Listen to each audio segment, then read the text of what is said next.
work in the Ministry of Agriculture, Animal Industry and Fisheries, and I work for the National Animal Disease Diagnostics and Epidemiology Center specifically.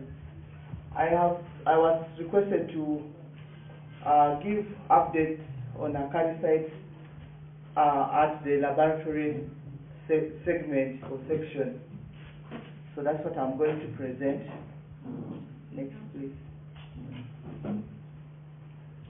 I'll present with that outline.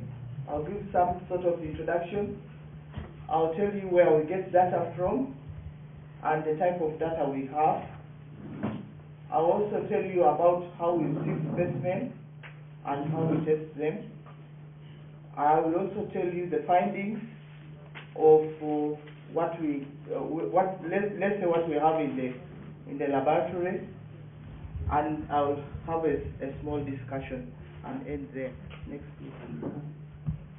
In a word introduction, I'd like to say that NADEC, which I told you was the National Animal Disease Diagnostics and Epidemiology Center, of course, which is under the Ministry of Agriculture, is responsible for deep surveillance, deep wash analysis, reporting about what we have found, and providing advice to the farmers depending on what we have tested.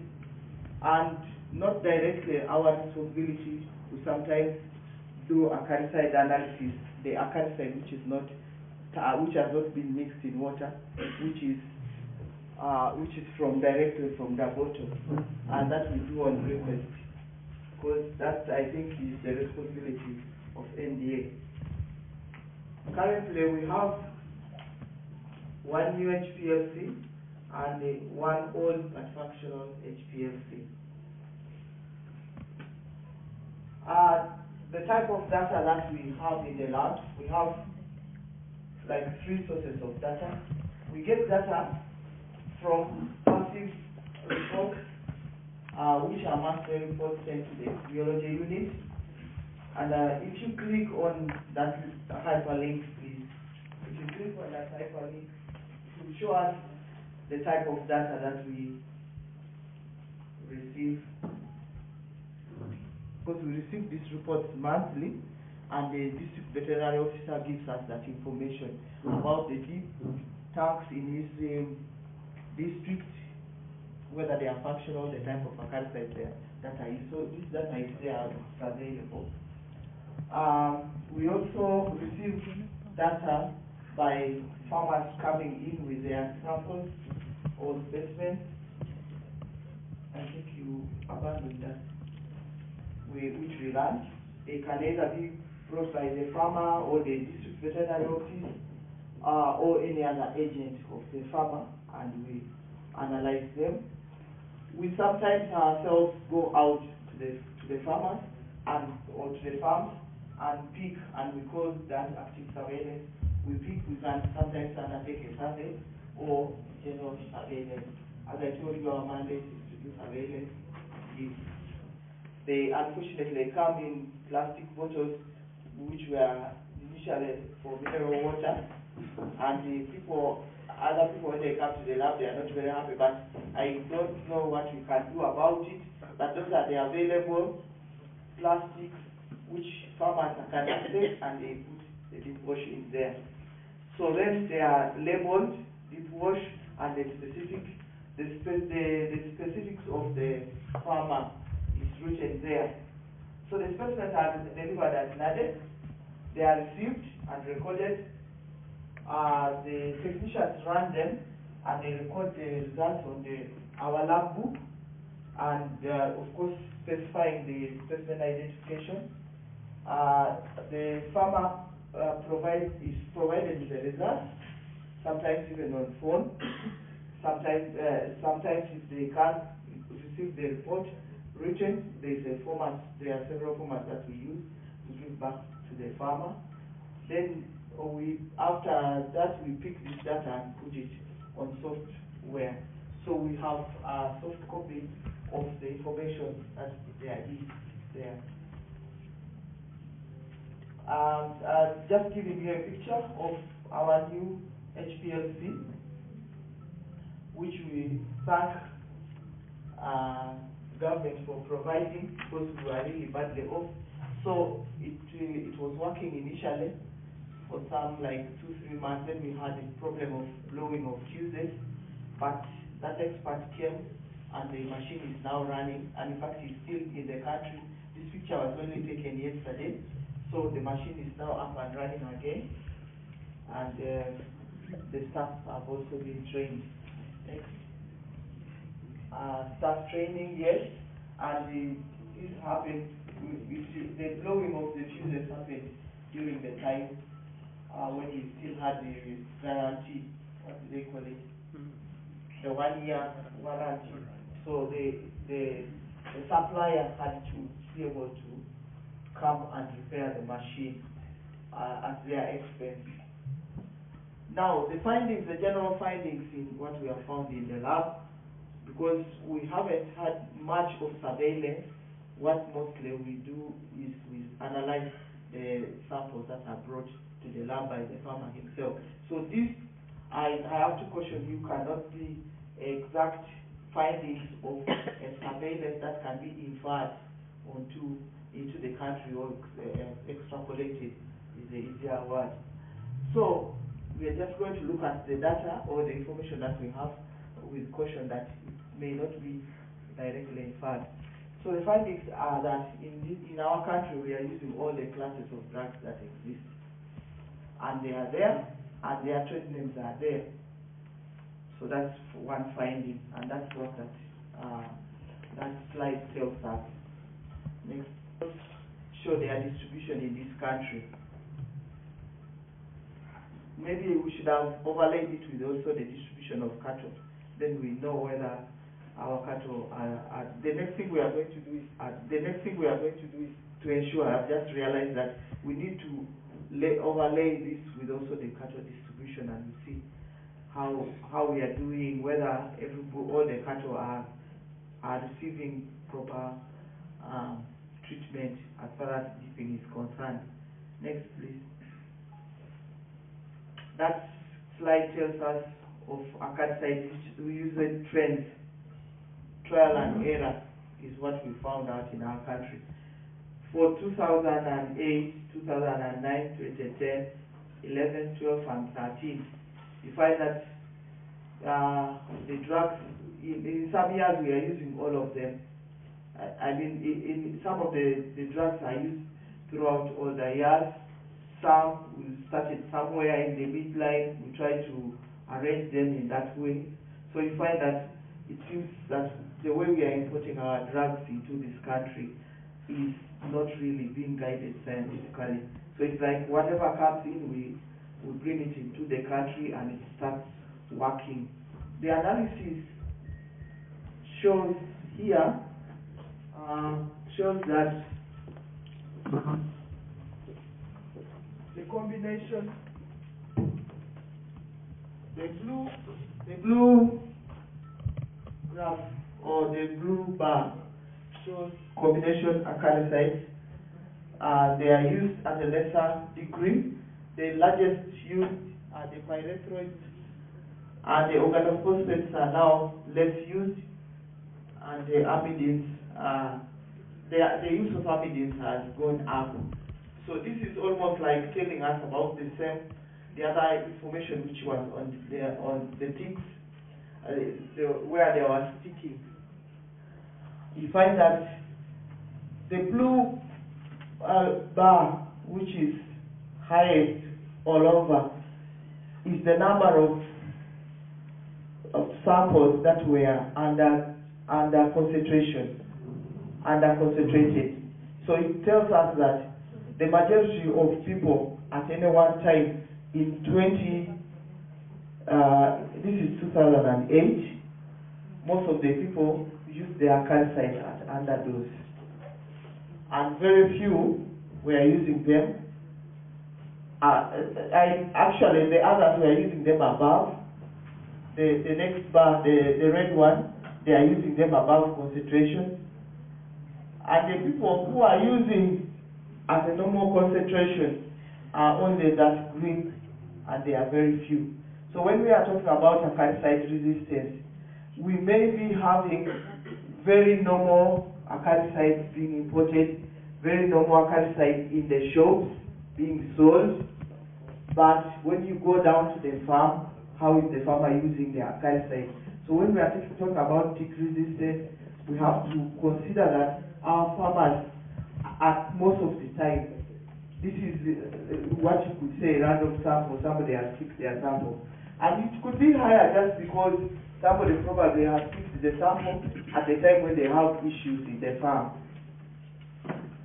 So I think we need to follow this up and make a proper study, because for me this is alarming. It means that we are talking about tick resistance just because the ticks are being exposed to low doses. Next, please. There's no proper guided decision by farmers on which acaricide to use. That's what we observed.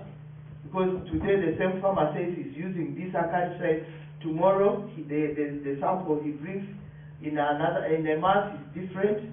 Maybe they even belong to the same class or in different classes. Farmers change from one acaricide to another within the same class.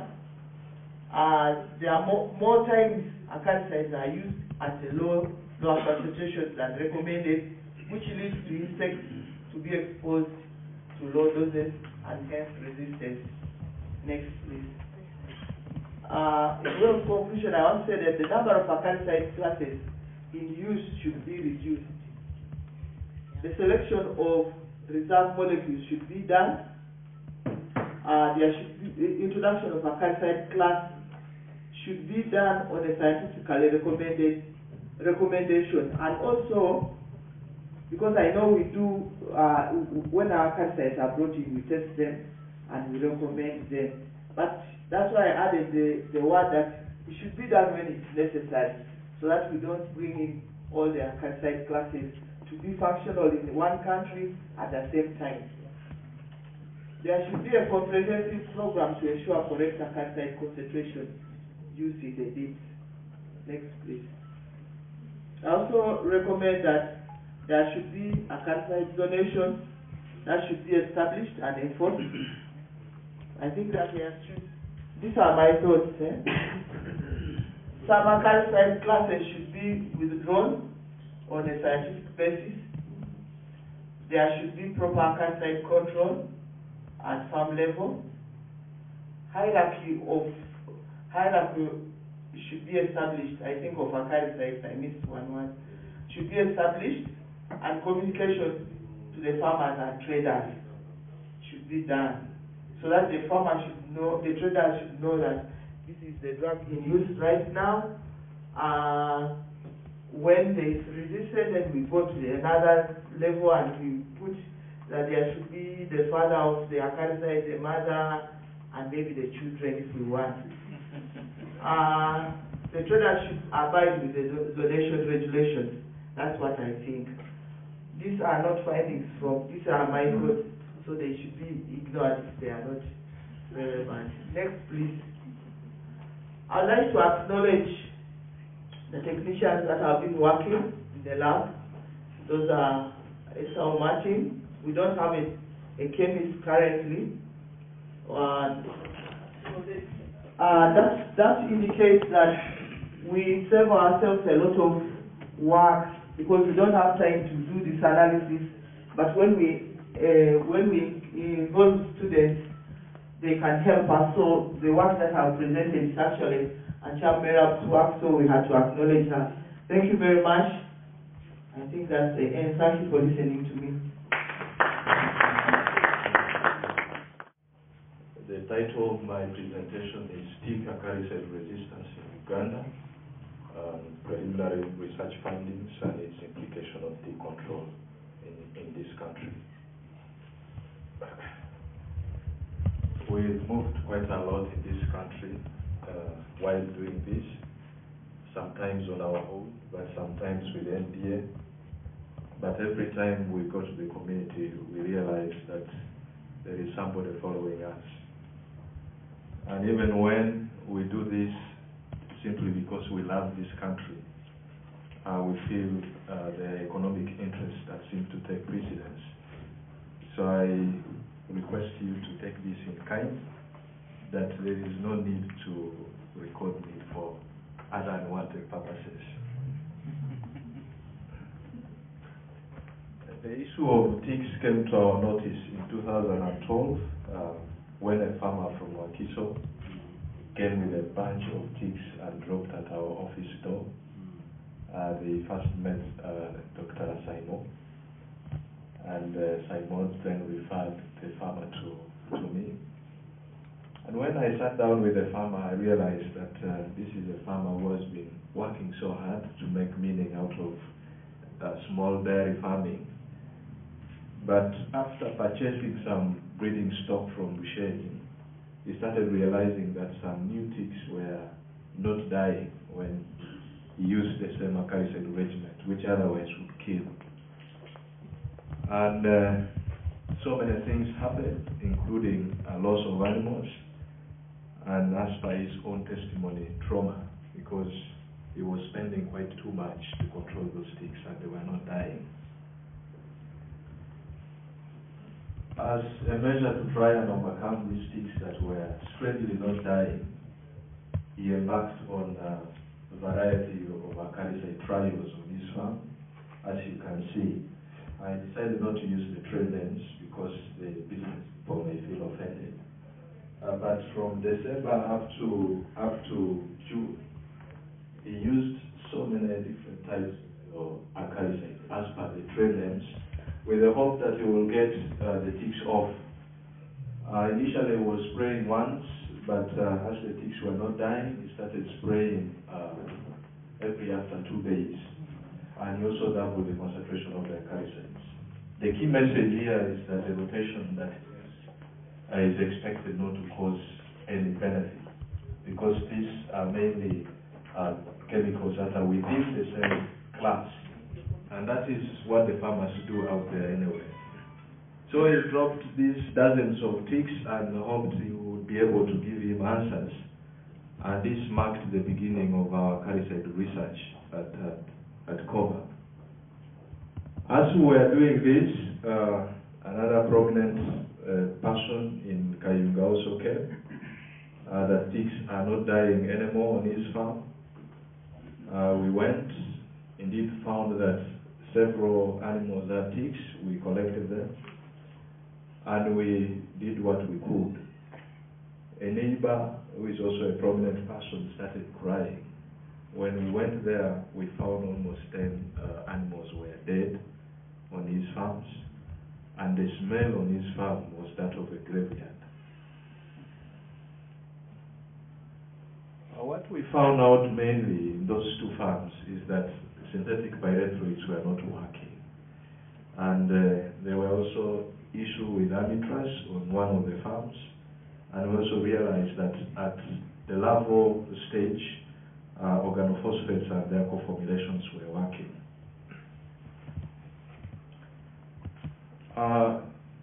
SNV then organized a workshop when the problem was reaching a climax. And we were summoned to come and share our findings. And that was the first time that we came out of our lab to come and talk to the public. And I remember in my presentation I did mention that those two farms that gave us the ticks and where we diagnosed the problem were just the tip of the iceberg. Because from our own analysis we realized that actually this problem started long time, and that the blue, which is the rest of the country, was actually a vortex that was going unnoticed. But around the same time, we tried to go out with ABA to try and map out the extent of the problem. Those red spots on the map were areas where the complaints were loud.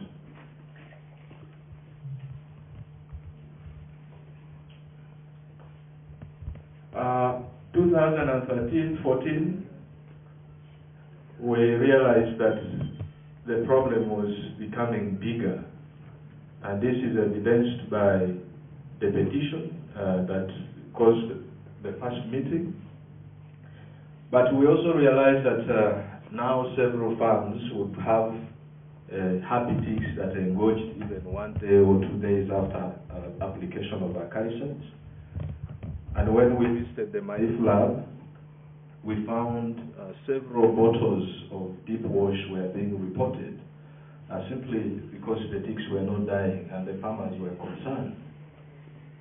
But if you go to the farms, you will quickly notice that almost all tribes of Acaricides have been used, and yet the ticks are not dying. This was perhaps an adequate indication that there was need for mass action. Several farmers lost their animals, and so many have lost money.